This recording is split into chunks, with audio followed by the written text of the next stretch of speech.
पार्वती बोली, यह ब्राह्मण मेरे स्वामी के पुण्य कर्मों के अवसर पर शरण में आया है, अतः मेरे आशीर्वाद से इसका महान भय दूर हो जाए और यह शीघ्र ही संताप से छूट जाए।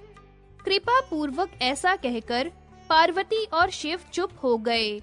मुनि ने उन्हें प्रणाम करके देवेश्वर वैकुंठनाथ की शरण ली। मन के समान तीव्र गति से चलने वाले मुनीश्वर दुर्वासा वैकुंठ भवन में जाकर सुदर्शन को अपने पीछे-पीछे आते देख श्री हरि के अंतःपुर में घुस गए। वहां ब्राह्मण ने श्री नारायण देव के दर्शन किए। वे रत्नमय सिंहासन पर विराजमान थे। उनके हाथों में शंख, चक्र, गदा और पद्म शोभा पाते थे। उन परम प्रभु ने पीतांबर धारण कर रखा था। उनके 4 भुजाएं थी, अंग कांति श्याम थी। वे शांत स्वरूप लक्ष्मीकांत अपने दिव्य सौंदर्य से मन को मोह लेते थे। रत्नमय अलंकारों की शोभा उन्हें और भी श्री संपन्न बना रही थी। गले में रत्नमयी माला से वे विभूषित थे। उनके प्रसन्न मुख पर मंद हास्य की छटा छा रही थी। वे भक्तों पर अनुग्रह करने के लिए कातर दिखाई देते थे। उत्तम रत्नों के सार तत्व से निर्मित मुकुट धारण करके उनका मस्तक अनुपम ज्योति से जगमगा रहा था। श्रेष्ठ पार्षद गण हाथों में श्वेत चंवर लिए प्रभु की सेवा कर रहे थे। कमला उनके चरण कमलों की सेवा में लगी थी। सरस्वती सामने खड़ी हो स्तुति कर रही थी। सुनंद, नंद, कुमुद और प्रचंड आदि पार्षद उन्हें घेर कर खड़े थे। ऐसे प्रभु को देख दुर्वासा ने दंड की भांति पृथ्वी पर पड़कर प्रणाम किया और सामवेद वर्णित स्तुति के द्वारा उन परमेश्वर का स्तवन किया। दुर्वासा बोले, कमलाकांत, मेरी रक्षा कीजिए, करुणा निधे मुझे बचाइए। प्रभो, आप दीनों के बंधु और अत्यंत दुखियों के स्वामी हैं, दया के सागर हैं, वेद वेदांगों के सृष्टा, विधाता के भी विधाता हैं, मृत्यु की भी मृत्यु और काल के भी काल हैं। मैं संकट के समुद्र में पड़ा हूँ, मेरी रक्षा कीजिए। आप संहार कर्ता के भी संहारक, सर्वेश्वर और सर्व कारण हैं, महाविष्णु रूपी वृक्ष के बीज हैं। प्रभो, इस भव सागर से मेरी रक्षा कीजिए। शरणागत एवं शोकाकुल जनों का भय दूर करके उनकी रक्षा में लगे रहने वाले भगवन, मुझ भयभीत का उद्धार कीजिए। नारायण, आपको नमस्कार है। वेदों में जिन्हें आदि सत्ता कहा गया है, वेद भी जिनकी स्तुति नहीं कर सकते और सरस्वती भी जिनके स्तवन में जड़वत हो जाती है, उन्हीं प्रभु की दूसरे विद्वान क्या स्तुति कर सकते हैं। शेष सहस्त्र मुखों से जिनकी स्तुति करने में जड़ भाव को प्राप्त होते हैं, पंचमुख महादेव और चतुर्मुख ब्रह्मा भी जड़ी भूत हो जाते हैं। श्रुतियां, स्मृतिकार और वाणी भी जिनकी स्तुति में अपने को असमर्थ पाती हैं, उन्हीं का स्तवन मुझ जैसा ब्राह्मण कैसे कर सकता है। मानद, मैं वेदों का ज्ञाता क्या हूँ, वेद वेता विद्वानों का शिष्य हूँ। मुझ में आपकी स्तुति करने की क्या योग्यता है।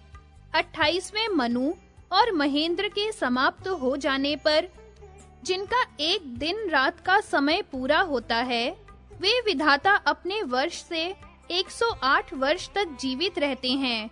परंतु जब उनका भी पतन होता है, तब आपके नेत्रों की एक पलक गिरती है।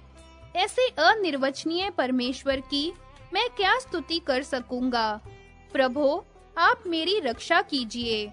इस प्रकार स्तुति करके भय से विह्वल हुए दुर्वासा श्री हरि के चरण कमलों में गिर पड़े और अपने अश्रु जल से उन्हें सींचने लगे। दुर्वासा द्वारा किए गए परमात्मा श्री हरि के इस सामवेदोक्त जगन मंगल नामक पुण्यदायक स्तोत्र का जो संकट में पड़ा हुआ मनुष्य भक्ति भाव से पाठ करता है, नारायण देव कृपया शीघ्र आकर उसकी रक्षा करते हैं। भगवान नारायण कहते हैं, नारद, मुनि की हुई स्तुति को सुनकर भक्त वत्सल भगवान वैकुंठनाथ हंसकर अमृत की वर्षा सी करती हुई मधुर वाणी में बोले। श्री भगवान ने कहा, मुने, उठो, उठो, मेरे वर से तुम्हारा कल्याण होगा, परंतु मेरा नित्य सत्य एवं सुखदायक वचन सुनो। ब्राह्मण देव, वेदों, पुराणों और इतिहासों में वैष्णव की जो महिमा गाई गई है, उसे सबने और सर्वत्र सुना है। मैं वैष्णवों के प्राण हूँ और वैष्णव मेरे प्राण हैं। जो मूढ़ उन्हीं से द्वेष करता है, वह मेरे प्राणों का हिंसक है। जो अपने पुत्रों, पौत्रों और पत्नियों तथा राज्य और लक्ष्मी को भी त्याग कर सदा मेरा ही ध्यान करते हैं, उनसे बढ़कर मेरा प्रिय और कौन हो सकता है। भक्त से बढ़कर न मेरे प्राण हैं, न लक्ष्मी है, न शिव है, न सरस्वती है, न ब्रह्मा है, न पार्वती है और न गणेश ही है। ब्राह्मण, वेद और वेद माता सरस्वती भी मेरी दृष्टि में भक्तों से बढ़कर नहीं है। इस प्रकार मैंने सब सच्ची बात कही है। यह वास्तविक सार तत्व है। मैंने भक्तों की प्रशंसा के लिए कोई बात बढ़ा चढ़ाकर नहीं कही है। वे वास्तव में मुझे प्राणों से भी अधिक प्रिय हैं।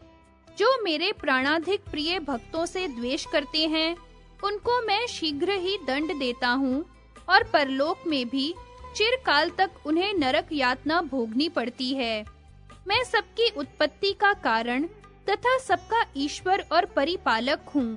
सर्वव्यापी एवं स्वतंत्र हूँ, तथापि दिन रात भक्तों के अधीन रहता हूँ। गोलोक में मेरा द्विभुज रूप है और वैकुंठ में चतुर्भुज। यह रूप मात्र ही उन लोकों में रहता है, किंतु मेरे प्राण तो सदा भक्तों के समीप ही रहते हैं। भक्त का दिया हुआ अन्न साधारण हो तो भी मेरे लिए सादर भक्षण करने योग्य है, परंतु अभक्त का दिया हुआ अमृत के समान मधुर द्रव्य भी मेरे लिए अभक्ष्य है। ब्राह्मण, राजाओं में श्रेष्ठ अम्बरीश निरीह हैं, सब प्रकार की इच्छाएं छोड़ चुके हैं, कभी किसी की हिंसा नहीं करते हैं, स्वभाव से दयालु हैं और समस्त प्राणियों के हित में लगे रहते हैं। ऐसे महात्मा पुरुष का वध तुम क्यों करना चाहते हो? जो संत महापुरुष सदा समस्त प्राणियों पर दया करते हैं, उनसे द्वेष रखने वाले मूढ़ जनों का वध मैं स्वयं करता हूँ। जो भक्तों का हिंसक है, शत्रु है, उसकी रक्षा करने में मैं असमर्थ हूँ। अतः तुम अम्बरीश के घर जाओ, वे ही तुम्हारी रक्षा कर सकते हैं। भगवान नारायण कहते हैं, नारद, भगवान श्री हरि का वचन सुनकर ब्राह्मण दुर्वासा भय से व्याकुल हो गए। उनके मन में बड़ा खेद हुआ और वे श्री कृष्ण चरणार विंदों का चिंतन करते हुए वहीं खड़े रहे। इसी समय वहां ब्रह्मा, शिव, पार्वती, धर्म, इंद्र, रुद्र, दिक्पाल, ग्रह, मुनिगण, अत्रि, लक्ष्मी, सरस्वती, पार्षद तथा नर्तक गण आए और सबने दुर्वासा के अपराध को क्षमा करके उनकी रक्षा करने के लिए भगवान विष्णु से करुण प्रार्थना की। तब श्री भगवान बोले, आप सब लोग मेरा नीति युक्त और सुखदायक वचन सुने। मैं आपकी आज्ञा से ब्राह्मण की रक्षा अवश्य करूंगा, किंतु ये मुनि वैकुंठ लोक से पुनः राजा अम्बरीश के घर जाएं और उनकी प्रसन्नता के लिए वहीं पारणा करें। ये ब्रह्म ऋषि अम्बरीश के अतिथि होकर भी बिना किसी अपराध के उन्हें शाप देने को उद्यत हो गए। इसलिए अपने रक्षणीय राजा की रक्षा के लिए सुदर्शन चक्र इन ब्राह्मण देवता को ही मार डालने के लिए उद्यत हो गया। इन्हें भयभीत होकर भागते हुए आज पूरा 1 वर्ष हो गया। तभी से इनके लिए शोकग्रस्त हुए महाराज अम्बरीश अपनी पत्नी सहित उपवास कर रहे हैं। भक्त के उपवास करने के कारण मैं भी उपवास करता हूँ। जैसे माता दूध पीते बच्चे को उपवास करते देख स्वयं भी भोजन नहीं करती, वही दशा मेरी है। मेरे आशीर्वाद से मुनि श्रेष्ठ दुर्वासा शीघ्र ही संताप मुक्त हो जाएंगे। मार्ग में मेरा चक्र इनकी हिंसा नहीं करेगा। इनके भोजन करने से मेरा भक्त भोजन करेगा और तभी मैं भी आज निश्चिंत होकर सुख से भोजन करूंगा। यह निश्चित बात है। भक्त के द्वारा प्रीति पूर्वक जो वस्तु मुझे दी जाती है, उसे मैं अमृत के समान मधुर मानकर ग्रहण करता हूँ। लक्ष्मी के हाथ से परोसे गए पदार्थ को भी भक्त के दिए बिना मैं नहीं खा सकता। जिस पदार्थ को भक्त ने नहीं दिया, वह मुझे तृप्ति नहीं दे सकता। वत्स, महाप्राज्ञ मुनींद्र, तुम राजा अम्बरीश के घर जाओ तथा ये सब देवता, देवियां और मुनि अपने-अपने घर को पधारें। ऐसा कहकर श्री हरि तुरंत ही अपने अंतःपुर में चले गए तथा अन्य सब लोग उन जगदीश्वर को प्रणाम करके प्रसन्नता पूर्वक अपने-अपने स्थान को लौट गए। मन के समान तीव्र गति से चलने वाले ब्राह्मण दुर्वासा राजा अम्बरीश के घर को गए। साथ ही करोड़ों सूर्यों के समान प्रकाशमान सुदर्शन चक्र भी गया। 1 वर्ष तक उपवास करने के बाद राजा के कंठ, ओठ और तालु सूख गए थे। वे सिंहासन पर बैठे हुए थे। उसी समय उन्होंने मुनिवर दुर्वासा को सामने देखा। देखते ही वे बड़े वेग से उठे और तत्काल उनके चरणों में प्रणाम करके सादर भोजन के लिए ले गए। राजा ने मुनि को स्वादिष्ट अन्न भोजन कराकर फिर स्वयं भी अन्न ग्रहण किया। भोजन करके संतुष्ट हुए द्विजश्रेष्ठ दुर्वासा ने उन्हें उत्तम आशीर्वाद दिया, बारंबार उनकी प्रशंसा की। तदनंतर उन्होंने शीघ्र ही अपने आश्रम को प्रस्थान किया। मार्ग में वे विप्रवर आश्चर्यचकित हो मन ही मन कहने लगे, अहो, वैष्णवों का महात्म्य दुर्लभ है। एकादशी व्रत का महात्म्य, इसे न करने से हानि, व्रत के संबंध में आवश्यक निर्णय, व्रत का विधान, 6 देवताओं का पूजन, श्री कृष्ण का ध्यान और षोडशोपचार पूजन तथा कर्म में न्यूनता की पूर्ति के लिए भगवान से प्रार्थना। तदनंतर नारद जी के पूछने पर एकादशी का महात्म्य बताते हुए श्री नारायण ने कहा, मुने, यह एकादशी व्रत देवताओं के लिए भी दुर्लभ है। यह श्री कृष्ण प्रीति का जनक तथा तपस्वियों का श्रेष्ठ तप है। जैसे देवताओं में श्री कृष्ण, देवियों में प्रकृति, वर्णों में ब्राह्मण तथा वैष्णवों में भगवान शिव श्रेष्ठ हैं, उसी प्रकार व्रतों में यह एकादशी व्रत श्रेष्ठ है। यह चारों वर्णों के लिए सदा ही पालनीय व्रत है। यतियों, वैष्णवों तथा विशेषतः ब्राह्मणों को तो इस व्रत का पालन अवश्य करना चाहिए। सचमुच ही ब्रह्म हत्या आदि सारे पाप एकादशी के दिन चावल का आश्रय लेकर रहते हैं। जो मंद बुद्धि मानव इतने पापों का भक्षण करते हुए चावल खाता है, वह इस लोक में अत्यंत पातकी है और अंत में निश्चय ही नरकगामी होता है। दशमी के लंघन में जो दोष है, उसे बताता हूँ, सुनो। पूर्व काल में धर्म के मुख से मैंने इसका श्रवण किया था। जो मूढ़ जानबूझकर कला मात्र दशमी का लंघन करता है, उसे तुरंत ही दारुण शाप देकर लक्ष्मी उसके घर से निकल जाती है। इस लोक में निश्चय ही उसके वंश की और यश की भी हानि होती है। जिस दिन दशमी, एकादशी और द्वादशी तीनों तिथियां हो, उस दिन भोजन करके दूसरे दिन उपवास व्रत करने चाहिए। द्वादशी को व्रत करके त्रयोदशी को पारण करना चाहिए। उस दशा में व्रतधारियों को द्वादशी लंघन से दोष नहीं होता। जब पूरे दिन और रात में एकादशी हो तथा उसका कुछ भाग दूसरे दिन प्रातः काल तक चला गया हो, तब दूसरे दिन ही उपवास करना चाहिए।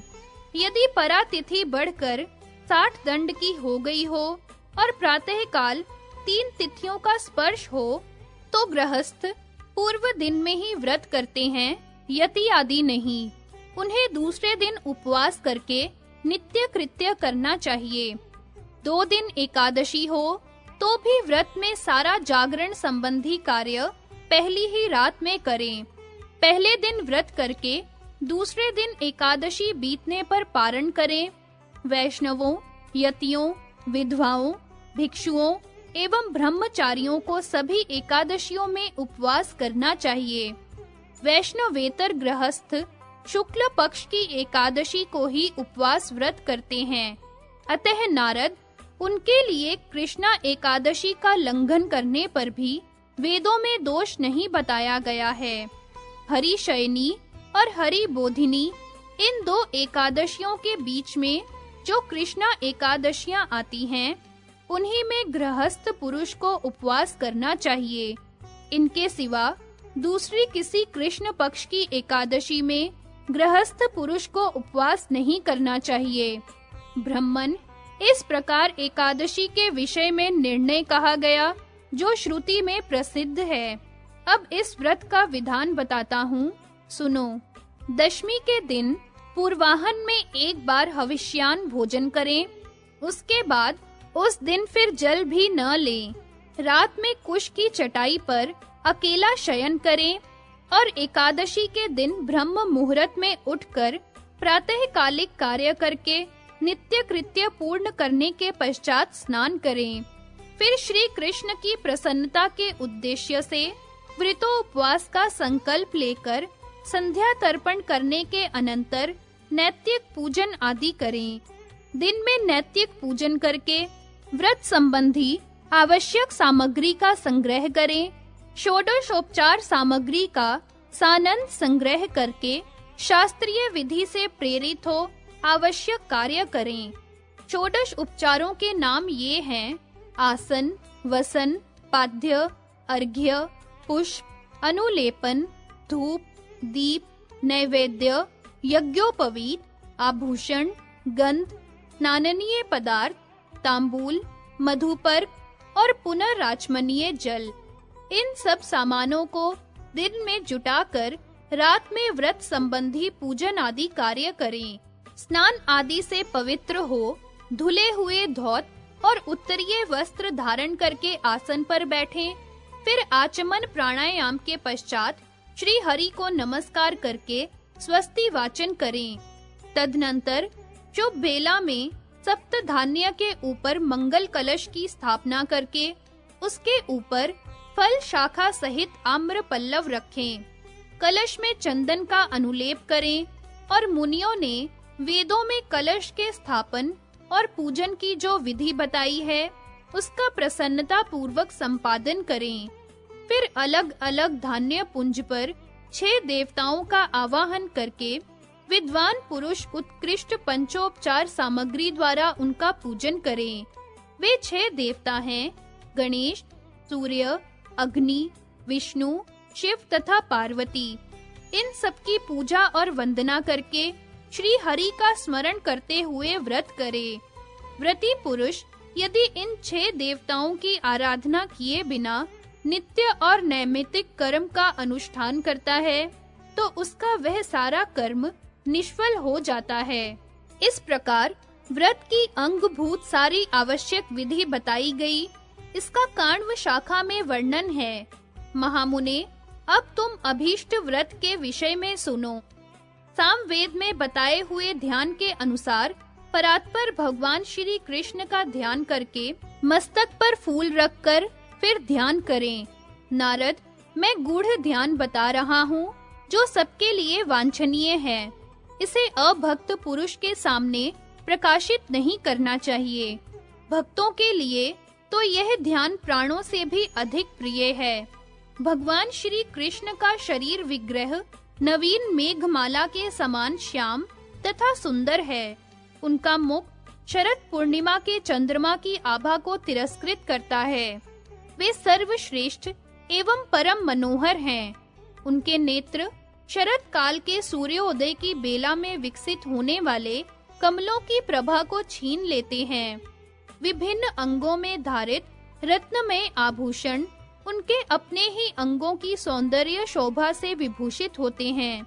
गोपियों के प्रसन्नता पूर्ण एवं अनुराग सूचक नेत्र कोण उन्हें सतत निहारते रहते हैं।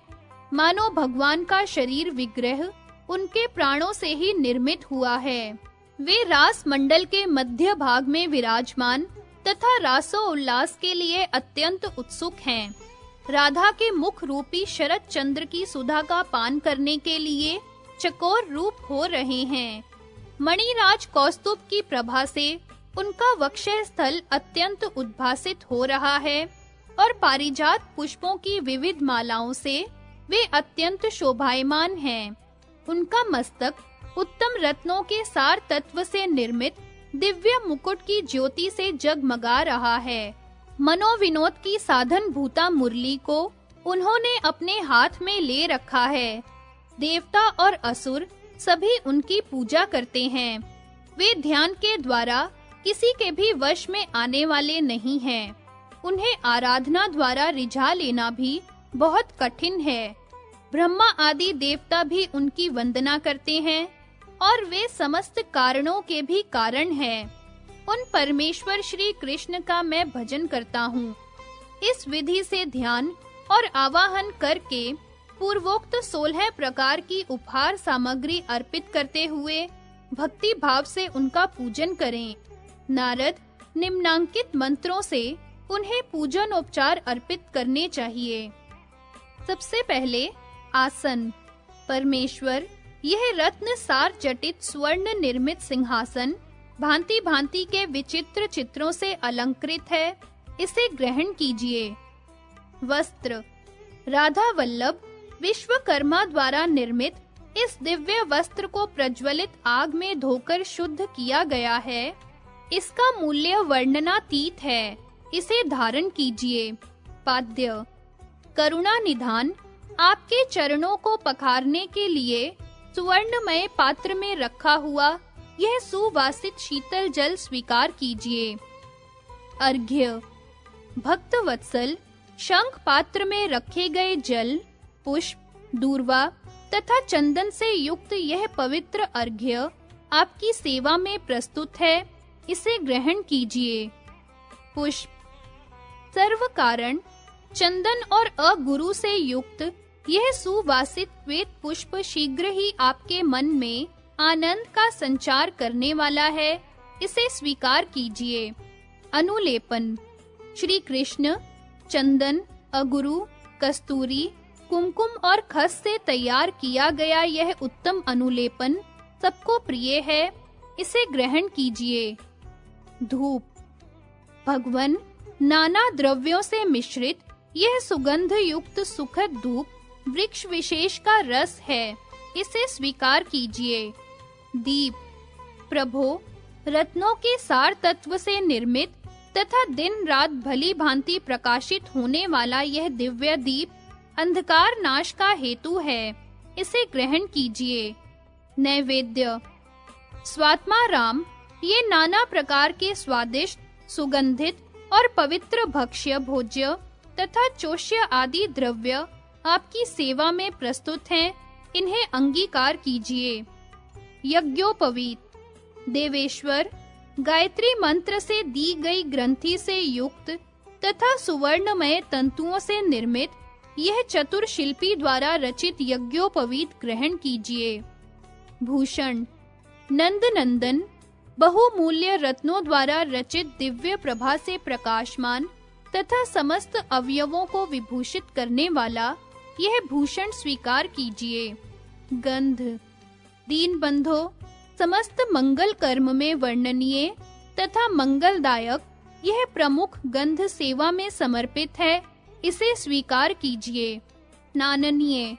भगवन, आंवला तथा बिल्व पत्र से तैयार किया गया यह मनोहर विष्णु तेल समस्त लोकों को अभीष्ट है।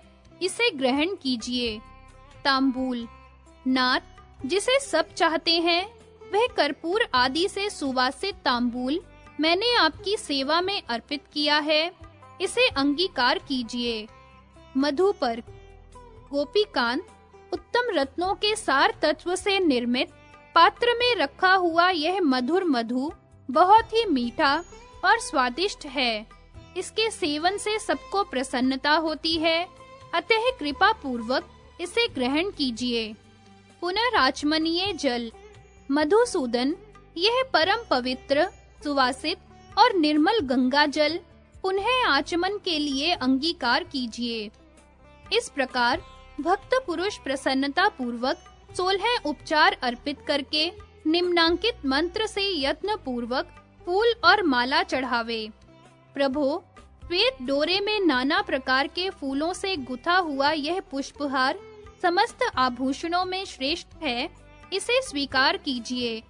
इस प्रकार पुष्पमाला अर्पित करके प्रति पुरुष मूल मंत्र से पुष्पांजलि दे और भक्ति भाव से दोनों हाथ जोड़कर भगवान की हे राधाकांत, हे करुणा सागर, हे प्रभो, घोर एवं भयानक संसार सागर से मेरा उद्धार कीजिए। प्रभो, सैकड़ों जन्मों से सांसारिक कलेश भोगने के कारण मैं उद्विग्न हो उठा हूँ और अपने कर्म पाश रूपी बेड़ियों से बंधा हूँ। आप इस बंधन से मुझे छुड़ाइए। नाथ, आपके चरणों में पड़ा हूँ, मुझ शरणागत की ओर कृपा पूर्वक देखिए। भव पाश के भय से डरे हुए मुझ शरणापन की रक्षा कीजिए। प्रभो, जो वस्तु भक्तिहीन, क्रियाहीन, विधिहीन तथा वेद मंत्रों से रहित हो और इस प्रकार जिसके समर्पण में त्रुटि आ गई हो, उसे आप स्वयं ही पूर्ण कीजिए। हरे, वेदोक्त विधि को न जानने के कारण अंगहीन हुए कर्म में आपके नामोच्चारण से ही समस्त न्यूनताओं की पूर्ति होती है। इस प्रकार स्तुति और प्रणाम करके ब्राह्मण को दक्षिणा दें और महोत्सव पूर्वक व्रती पुरुष रात में जागरण करें। यदि व्रत और उपवास करके कोई नींद ले ले अथवा पुनः जल पी ले, तो उसे उस व्रत का आधा ही फल मिलता है। अतः विप्रवर यत्न पूर्वक एक ही बार हविष्यान ग्रहण करें। उस समय श्री कृष्ण के चरणों का स्मरण करते हुए निम्नांकित मंत्र को पढ़ें। विष्णु रूप अन्न ब्रह्मा द्वारा प्राणियों के प्राण के रूप में तुम्हारा निर्माण हुआ है, अतः तुम मुझे व्रत और उपवास का फल दो। जो इस प्रकार भारतवर्ष में भक्ति पूर्वक इस उत्तम व्रत का अनुष्ठान करता है, वह पहले और बाद की 7-7 पीढ़ियों का तथा अपना भी अवश्य ही उद्धार करता है। व्रती मनुष्य निश्चय ही माता-पिता, भाई, सास-ससुर, पुत्री दामाद तथा भृत्य वर्ग का भी उद्धार कर देता है। ब्राह्मण, इस तरह श्री कृष्ण का चरित्र और व्रत कहा गया। यह सुख और मोक्ष प्रदान करने वाला सारभूत साधन है। अब मैं तुमसे श्री कृष्ण की दूसरी लीलाएं कहता हूँ। गोप किशोरियों द्वारा गौरी व्रत का पालन, दुर्गा स्तोत्र और उसकी महिमा, समाप्ति के दिन गोपियों को नग्न स्नान करती जान, श्री कृष्ण द्वारा उनके वस्त्र आदि का अपहरण, श्री राधा की प्रार्थना से भगवान का सब वस्तुएं लौटा देना, व्रत का विधान, दुर्गा का ध्यान, गौरी व्रत की कथा, लक्ष्मी स्वरूपा वेदवती का सती होकर इस व्रत के प्रभाव से श्री राम को पति रूप में पाना, सीता द्वारा की हुई पार्वती की स्तुति, श्री राधा आदि के द्वारा वृतांत में दान, देवी का उन सबको दर्शन देकर राधा को स्वरूप की स्मृति कराना, उन्हें अभिष्ट वर देना तथा श्री कृष्ण का राधा आदि को पुनः दर्शन संबंधी मनोवांछित वर देना। भगवान नारायण कहते हैं, नारद सुनो, अब मैं पुनः श्री कृष्ण लीला का वर्णन करता हूँ। ये वो लीला है जिसमें गोपियों के चीर का अपहरण हुआ और उन्हें मनवांछित वरदान दिया गया। हेमंत के प्रथम मास मार्ग शीर्ष में गोपांगनाएं प्रेम के वशीभूत हो प्रतिदिन केवल एक बार हविष्याण ग्रहण करके पूर्णतः संयमशील हो पूरे महीने भर भक्ति भाव से व्रत करती रहीं।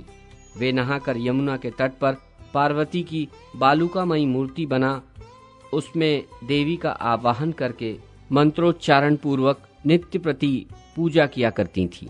मुने गोपियां चंदन, अगरू, कस्तूरी, कुमकुम, नाना प्रकार के मनोहर पुष्प, भांति भांति के पुष्पहार, धूप, दीप, नैवेद्य, वस्त्र, अनेकानेक फल, मणि, मोती और मूंगे चढ़ाकर तथा अनेक प्रकार के बाजे बजाकर प्रतिदिन देवी की पूजा संपन्न करती थी। उत्तम व्रत का पालन करने वाली देवी, हे जगदम्बे, तुम ही जगत की सृष्टि, पालन और संहार करने वाली हो। तुम हमें नंद गोप नंदन श्याम स्वरूप ही प्राण वल्लभ पति के रूप में प्रदान करो। इस मंत्र में देवेश्वरी दुर्गा की मूर्ति बनाकर संकल्प करके मूल मंत्र से उनका पूजन करें। साम वेदोक्त मूल मंत्र बीज मंत्र सहित इस प्रकार हैं। ओम श्री दुर्गाय सर्व विघ्न विनाशिन्ये नमः। इसी मंत्र से सब गोप कुमारियां भक्ति भाव और प्रसन्नता के साथ देवी को फूल, माला, नैवेद्य, धूप, दीप और वस्त्र चढ़ाती थी। मूंगे की माला से भक्ति पूर्वक इस मंत्र का 1 सहस्त्र जप और स्तुति करके वे धरती पर माथा टेक कर देवी को प्रणाम करती थीं। उस समय वे कहती कि समस्त मंगलों का ही मंगल करने वाली और संपूर्ण कामनाओं को देने वाली शंकर प्रिय देवी शिवे, तुम्हें नमस्कार है। तुम मुझे मनवांछित वस्तु दो।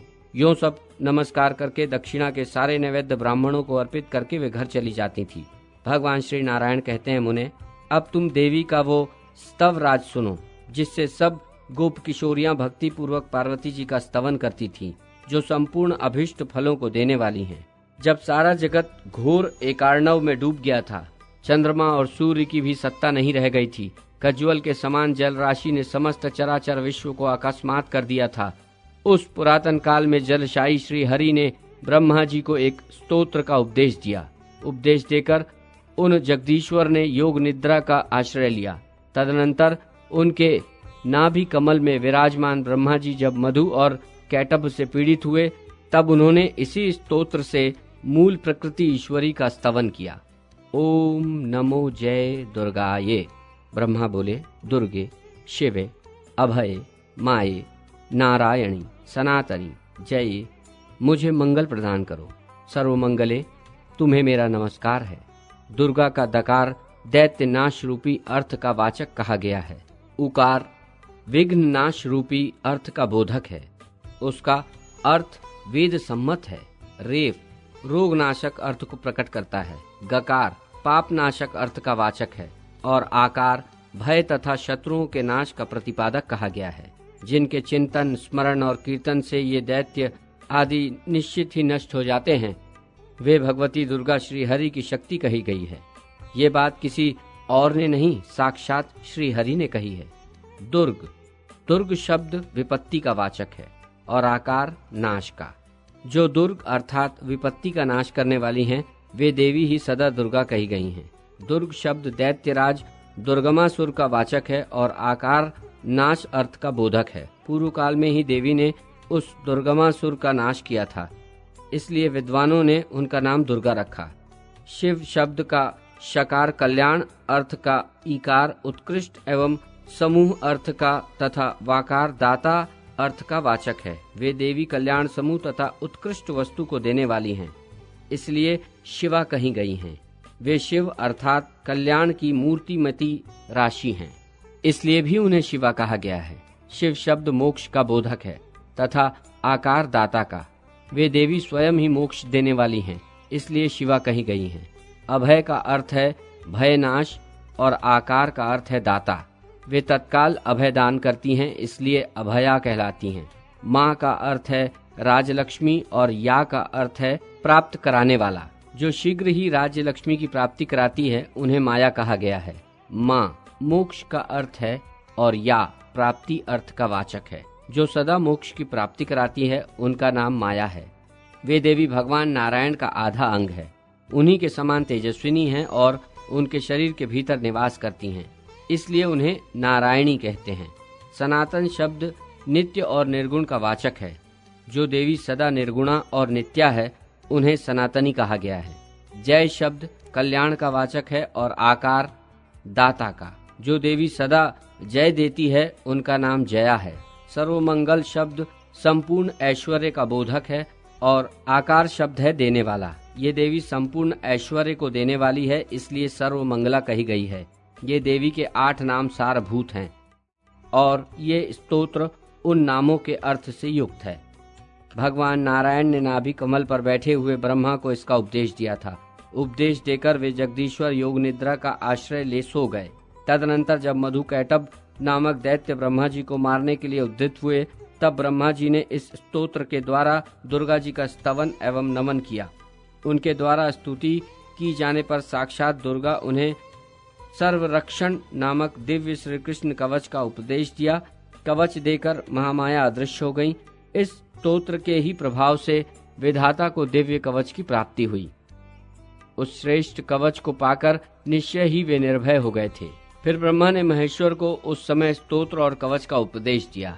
जबकि त्रिपुरासुर के साथ युद्ध करते समय रथ सहित भगवान शंकर नीचे गिर गए थे, उस कवच के द्वारा आत्मरक्षा करके उन्होंने निद्रा की स्तुति की। फिर योग निद्रा के अनुग्रह और स्तोत्र के प्रभाव से वहां शीघ्र ही वृषभ रूपधारी भगवान जनार्दन आए। उनके साथ शक्ति स्वरूपा दुर्गा भी थीं। वे भगवान शंकर को विजय देने के लिए आए थे। उन्होंने रथ सहित शंकर को मस्तक पर बिठाकर अभयदान दिया और उन्हें आकाश में बहुत ऊंचाई तक पहुंचा दिया। फिर जया ने शिव को विजय दी। उस समय ब्रह्मास्त्र हाथ में ले योग निद्रा सहित श्रीहरि का स्मरण करते हुए भगवान शंकर ने स्तोत्र और कवच पाकर त्रिपुरासुर का वध किया था। इस स्तोत्र से दुर्गा का स्तवन करके गोप कुमारियों ने श्रीहरि प्राण वल्लभ के रूप में प्राप्त कर लिया। इस स्तोत्र का ऐसा प्रभाव ही है। गोप कन्याओं द्वारा किया गया सर्वमंगल नामक स्तोत्र शीघ्र ही समस्त विघ्नों का विनाश कराने वाला और मनोवांछित वस्तु को दिलाने वाला है। शैव, वैष्णव अथवा शाक्त कोई भी क्यों न हो, जो मानव तीनों संध्याओं के समय प्रतिदिन भक्ति भाव से इस स्तोत्र का पाठ करता है, वो संकट से मुक्त हो जाता है। स्तोत्र के स्मरण मात्र से ही मनुष्य तत्काल ही संकट मुक्त एवं निर्भय हो जाता है। साथ ही संपूर्ण उत्तम ऐश्वर्य एवं मनोवांछित वस्तु को शीघ्र प्राप्त कर लेता है।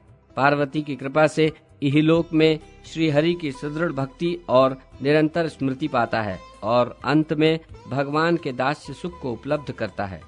इस स्तवराज के द्वारा व्रजांगनाओं ने 1 मास तक प्रतिदिन बड़ी भक्ति के साथ ईश्वरी का स्तवन एवं नमन किया।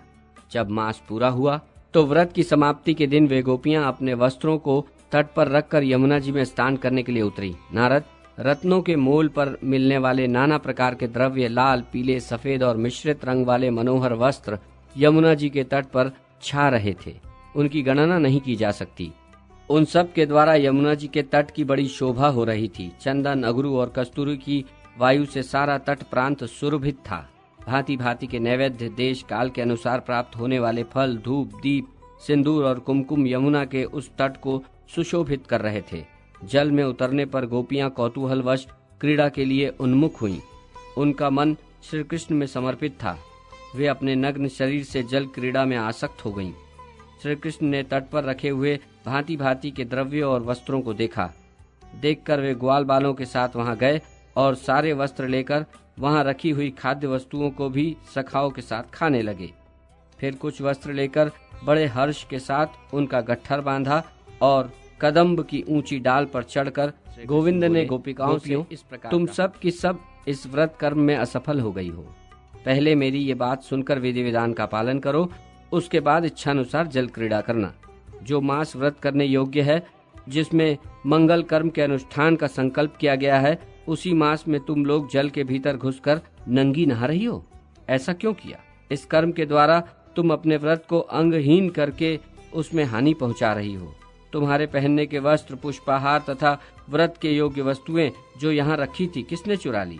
जो स्त्री व्रत काल में नंगी स्नान करती है, उसके ऊपर स्वयं वरुण देव रुष्ट हो जाते हैं। जान पड़ता है वरुण के अनुचर तुम्हारे वस्त्र उठा ले गए। अब तुम नंगी होकर घर को कैसे जाओगी? तुम्हारे इस व्रत का क्या होगा? व्रत के द्वारा जिस देवी की आराधना की जा रही थी, वो कैसी हैं? तुम्हारी वस्तुओं की रक्षा क्यों नहीं कर रही हैं? श्री कृष्ण की ये बात सुनकर व्रजांगनाओं को बड़ी चिंता हुई। उन्होंने देखा यमुना जी के तट पर न तो हमारे वस्त्र हैं और न ही और वस्तुएं ही। वे जल में नंगी खड़ी हो विषाद करने लगी, जोर जोर से रोने लगी और बोली, यहाँ पर रखे हुए हमारे वस्त्र कहाँ गए और पूजा की वस्तुएं भी कहाँ गई? इस प्रकार निषाद करके वे सब गोपांगनाएं दोनों हाथ जोड़ भक्ति और विनय के साथ साथ हाथ जोड़कर वहीं श्याम सुंदर से बोली। गोपिकाओं ने कहा, गोविंद, तुम ही हम दासियों के श्रेष्ठ स्वामी हो, अतः हमारे पहनने योग्य वस्त्रों को तुम अपनी ही वस्तु समझो। उन्हें लेने या स्पर्श करने का तुम्हें पूरा अधिकार है, परंतु व्रत के उपयोग में आने वाली जो वस्तुएं हैं, वे इस समय आराध्य देवता की संपत्ति है। उन्हें दिए बिना उन वस्तुओं को ले लेना तुम्हारे लिए कदापि उचित नहीं है। हमारी साड़ियां दे दो, उन्हें पहनकर हम व्रत की पूर्ति करेंगी। श्याम सुंदर, इस समय उनके अतिरिक्त अन्य वस्तुओं को ही अपना आहार बनाओ। ये सुनकर श्री कृष्ण ने कहा, तुम लोग आकर अपने अपने वस्त्र ले जाओ। ये सुनकर श्री राधा के अंगों में रोमांच हो आया। वे श्रीहरि के निकट वस्त्र लेने के लिए नहीं गईं। उन्होंने जल में योगासन लगाकर श्रीहरि के उन चरण कमलों का चिंतन किया जो ब्रह्मा, शिव, अनंत, शेषनाग तथा धर्म के भी वंदनीय एवं मनोवांछित वस्तु देने वाले हैं। उन चरण कमलों का चिंतन करते करते उनके नेत्रों में प्रेम के आंसू उमड़ आए और वे भावातिरेक से गुणातीत प्राणेश्वर की स्तुति करने लगी। राधिका बोली, गोलोकनाथ, गोपीश्वर, हे स्वामिन, प्राणवल्लभ, दीनबंधु, दीनेश्वर, सर्वेश्वर, आपको नमस्कार है। गोपेश्वर, गोप समुदाय के ईश्वर, यशोदानंद वर्धन, नंद नंदन, सदानंद, नित्यानंद, आपको नमस्कार है। इंद्र के क्रोध को भंग करने वाले गोविंद, आपने ब्रह्मा जी के दर्प का भी दलन किया है। कालिय दमन, प्राणनाथ, श्री कृष्ण, आपको नमस्कार है। शिव और अनंत के भी ईश्वर, ब्रह्मा और ब्राह्मणों के ईश्वर, परात्पर ब्रह्म स्वरूप, ब्रह्मज्ञ, ब्रह्म बीज, आपको नमस्कार है। चराचर जगत रूपी वृक्ष के बीज, गुणातीत, गुण स्वरूप, गुण बीज, गुणाधार, गुणेश्वर, आपको नमस्कार है। प्रभु, आप अणिमा आदि सिद्धियों के स्वामी हैं, सिद्धि की भी सिद्ध रूप हैं। तपस्विन, आप ही तप हैं और आप ही तपस्या के बीज, आपको नमस्कार है। जो अनिवर्चनीय अथवा निवर्चनीय वस्तु है वो सब आपका ही स्वरूप है, आप ही उन दोनों के बीज हैं। सर्वबीज रूप प्रभु, आपको नमस्कार है। मैं सरस्वती, लक्ष्मी, दुर्गा, गंगा और वेद माता सावित्री, ये सब देवियां जिनके चरणारविंदों की अर्चना से नित्य पूजनीय हुई है, उन आप परमेश्वर को बारंबार नमस्कार है।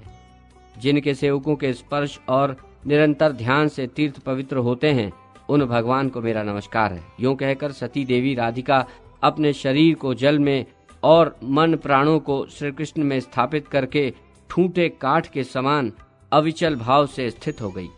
श्री राधा द्वारा किए गए श्री हरि के इस स्तोत्र का जो मनुष्य तीनों संध्याओं के समय पाठ करता है, वो श्री हरि की भक्ति और दास्य भाव को प्राप्त कर लेता है तथा उसे निश्चय ही श्री राधा की गति सुलभ होती है। जो विपत्ति में भक्ति भाव से इसका पाठ करता है, उसे शीघ्र ही संपत्ति प्राप्त होती है और चिरकाल का खोया हुआ नष्ट द्रव्य भी उपलब्ध हो जाता है। यदि कुमारी कन्या भक्ति भाव से 1 वर्ष तक प्रतिदिन इस स्तोत्र को सुने तो निश्चय ही उसे श्री कृष्ण के समान कमनीय कांति वाला गुणवान पति प्राप्त होता है। जल में स्थित हुई राधिका ने श्री कृष्ण के चरणारविंदों का ध्यान एवं स्तुति करने के पश्चात जब आंखें खोलकर देखा तो उन्हें सारा जगत श्री कृष्णमय दिखाई दिया। मुने, तदनंतर उन्होंने यमुना तट को वस्त्रों और द्रव्यों से संपन्न देखा। देखकर राधा ने इसे तंद्रा अथवा स्वप्न का विकार माना।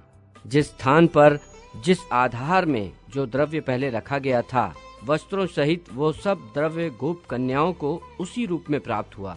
फिर तो वे सब की सब देवियां जल से निकलकर व्रत पूर्ण करके मनोवांछित वर पाकर अपने अपने घर को चली गईं। नारद जी ने पूछा, प्रभु, उस व्रत का क्या विधान है, क्या नाम है और क्या फल है?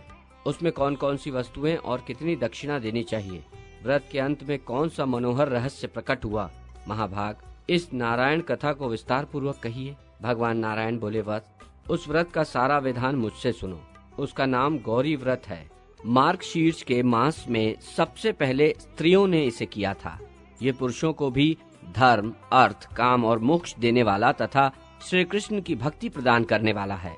भिन्न भिन्न देशों में इसकी प्रसिद्धि है। ये व्रत पूर्व परंपरा से पालित होने वाला माना गया है।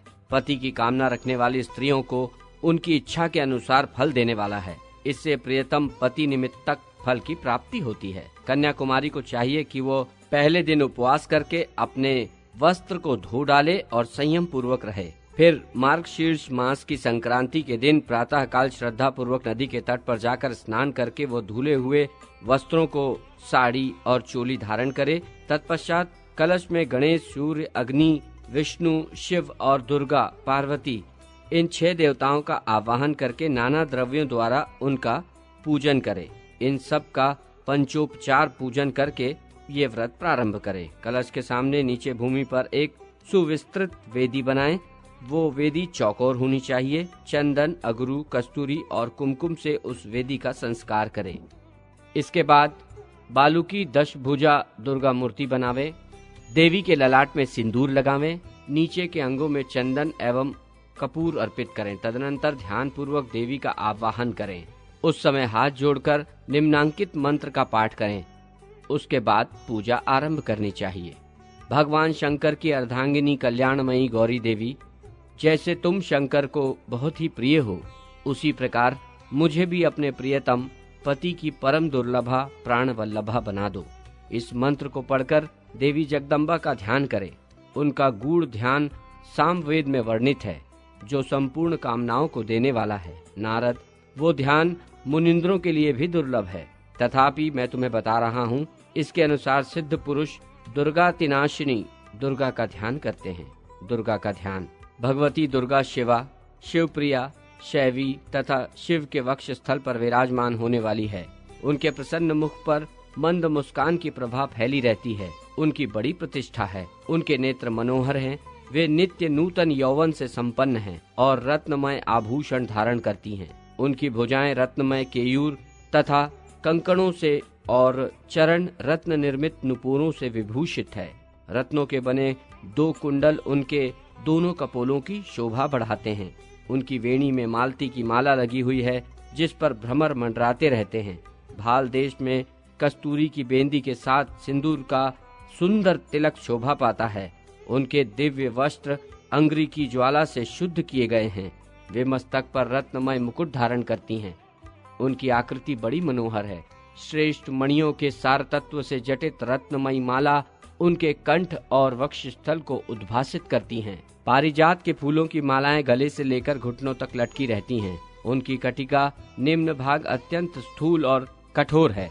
वे स्तनों और नूतन यौवन के भार से कुछ कुछ झुकी सी रहती हैं। उनकी झांकी मन को मोह लेने वाली है। ब्रह्मा आदि देवता निरंतर उनकी स्तुति करते रहते हैं। उनके श्री अंगों की प्रभा करोड़ों सूर्यों को लज्जित करती है।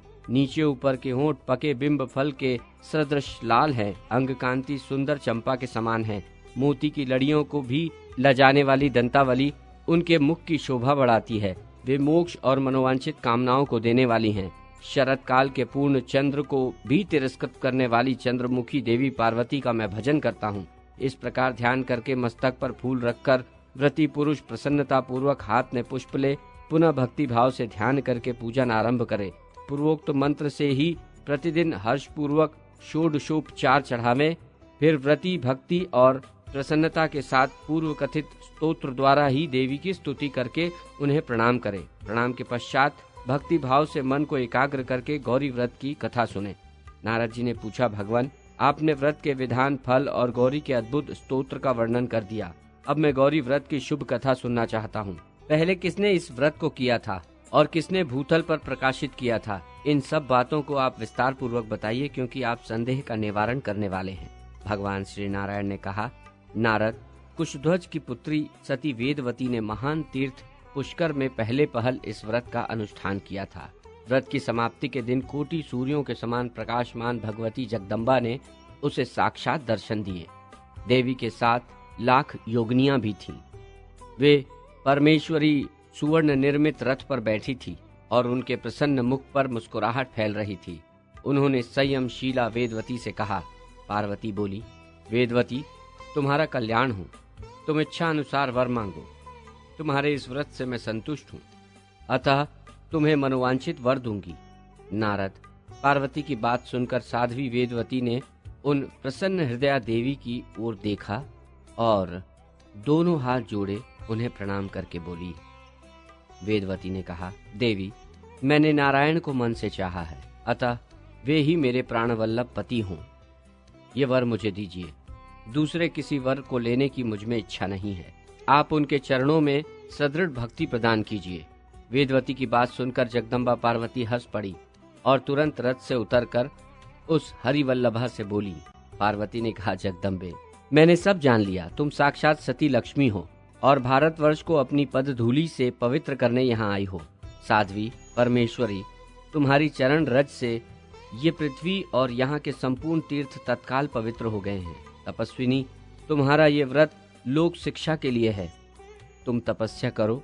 देवी, तुम साक्षात नारायण की वल्लभा हो और जन्म जन्म में उनकी प्रिया रहोगी। भविष्य में भूतल का भार उतारने के लिए तथा यहाँ के दस्युभूत राक्षसों का नाश करने के लिए पूर्ण परमात्मा विष्णु दशरथ नंदन श्री राम के रूप में वसुधा पर पधारेंगे। उनके 2 भक्त जय और विजय ब्राह्मणों के शाप के कारण वैकुंठ धाम से नीचे गिर गए हैं। उनका उद्धार करने के लिए त्रेता युग में अयोध्यापुरी के भीतर श्री हरि का आविर्भाव होगा। तुम भी शिशु रूप धारण करके मिथिला को जाओ। वहाँ राजा जनक अयोनिजा कन्या के रूप में तुम्हें पाकर यत्न पूर्वक तुम्हारा लालन पालन करेंगे। वहाँ तुम्हारा नाम सीता होगा। श्री राम की मिथिला में जाकर तुम्हारे साथ विवाह करेंगे। तुम प्रत्येक कल्प में नारायण की ही प्राणवल्लभा होगी।